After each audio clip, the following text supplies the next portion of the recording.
अब यहाँ पे देखिए कि यहाँ पे ये लेखक बताने की कोशिश कर रहा है कि इफ़न के दादा मरने, जो इफ़न था ना, तो वो अपने दादा के मरने के बाद उसका जन्म हुआ था, पैदा हुआ था।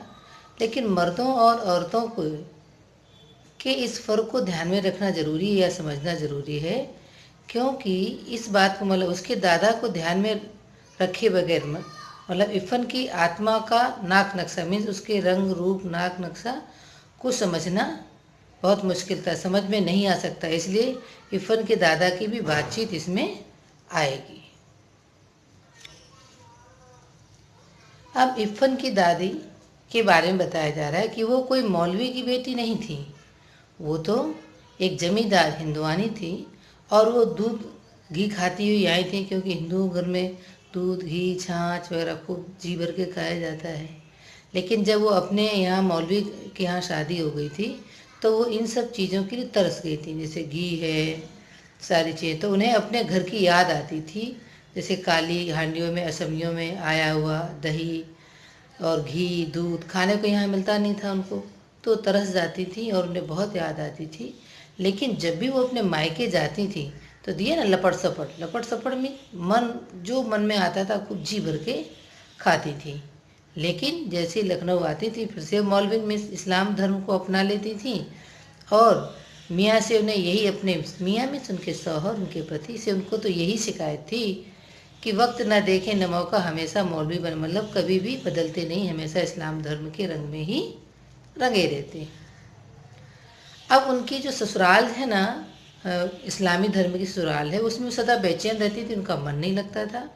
लेकिन जब वो अपने मरने लगी तो अपने बेटे से पूछती हैं कि लाश करबला ले जाएगी या नजफ तो ही बिगड़ गई। मतलब बेटा उनसे ये पूछने लगता है कि भाई तुम्हारी लाश भी करबला ले जाएगी या नजफ, तो बिगड़ जाती। मैं गुस्से में जाती, बोलती हैं कि ये बेटा मतलब अगर अगर जौनो तू मीन्स अगर तुमसे हमारी लाश हमारी मीन्स हमारी लाश ना संभाली जाए, मीन्स हमारे मरने के बाद हमारी डेड बॉडी अगर तुमसे ना संभाली जाए तो हमारे घर भेज दियो। मतलब इतनी वृद्धावस्था हो गई थी, वो ये नहीं समझ पा रही थी वो हिंदुस्तान में है कि पाकिस्तान में है। उस समय हमारे देश का बंटवारा हो चुका था और वो उस समय कराची में थी, जो उन्हें इस बात का ध्यान नहीं था। वो बोलती कि तुम हमारे घर भेज देना मीन्स हिंदुस्तान भेज देना। अब यहाँ बताया कि मौत जब उनके सिर पर थी, मौत बहुत वृद्ध हो गई थी, तो उनको ये याद नहीं रह गया तो वो कहाँ हैं।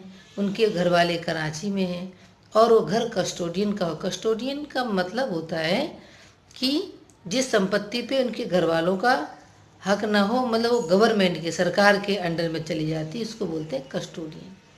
अब मरते वक्त ऐसी छोटी छोटी बातें क्या होती है ना, कैसे वो याद रख सकती थी, मतलब बहुत याददाश्त कमज़ोर हो जाती है। उस वक्त क्या होता है, मनुष्य अपने सबसे ज़्यादा खूबसूरत सपने मतलब आगे की चीज़ों को समझाने करने की बच्चों जैसी हालत हो जाती है, इसी सपनों को देखता रहता है। यह कथाकार मतलब ख्याल है, मतलब अपने ख्यालों की बात बता रहे, कोई वो अभी तक मरा नहीं है। अब जो इफ़ंत की दादी हैं वे अपना घर उनको याद आता है और वो उन्हें याद आता है, बताती हैं वो उनका घर का नाम कच्ची हवेली रहता है। कच्ची इसलिए कहा जाता है क्योंकि वो मिट्टी से ही बना था। पहले के टाइम में मिट्टी जो कच्ची मिट्टी की ईंटें होती थी, पकाया नहीं जाता था उनको, और एक मिट्टी के ही लेप मीन्स गारा बनाकर उसको जोड़ दिया जाता था, उसी से उसको लेप कर दिया, प्लास्टर टाइप भी। तो पूरा मिट्टी का ही हुआ करता था, उसे इसलिए कहा।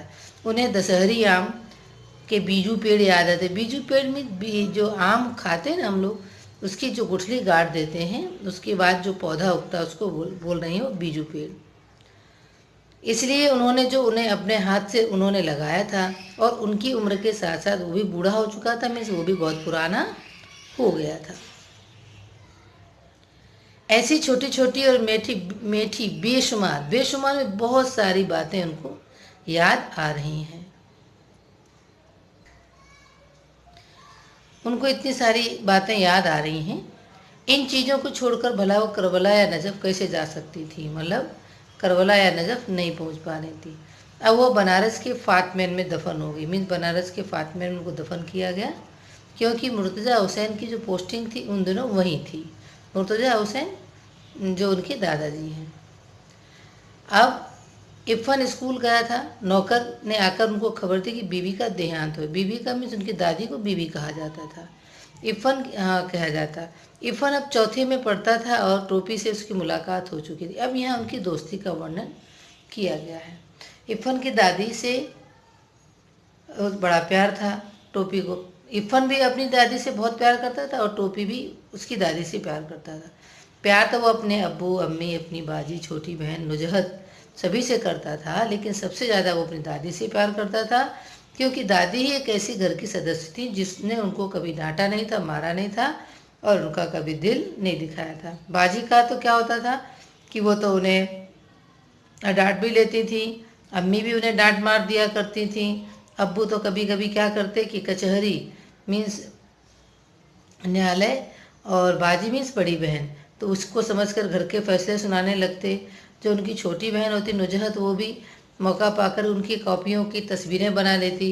मतलब सब उनको परेशान कुछ न कुछ तरीके से करते थे, लेकिन जो दादी थी वो उन्हें कभी भी परेशान नहीं करती थी, उनका कभी मन नहीं दुखाया था।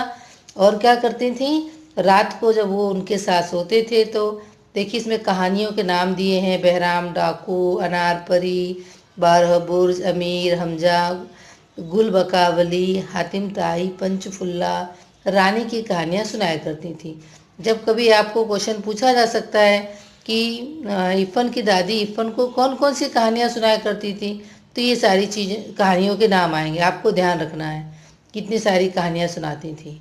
जिस तरह की इरफान की दादी कौन कौन सी यात्रा करके आई थी, वो एक क्वेश्चन था, एक ये भी। तो अब ये सोता है संसार, जब वो कहानी सुनाती थी स्टार्टिंग ऐसे करती थी कि सोता है संसार और पाक परवर दिगार। पाक मीन्स होता पवित्र, आंखों की देखी नहीं कहते, बोले वो आंखों को देखी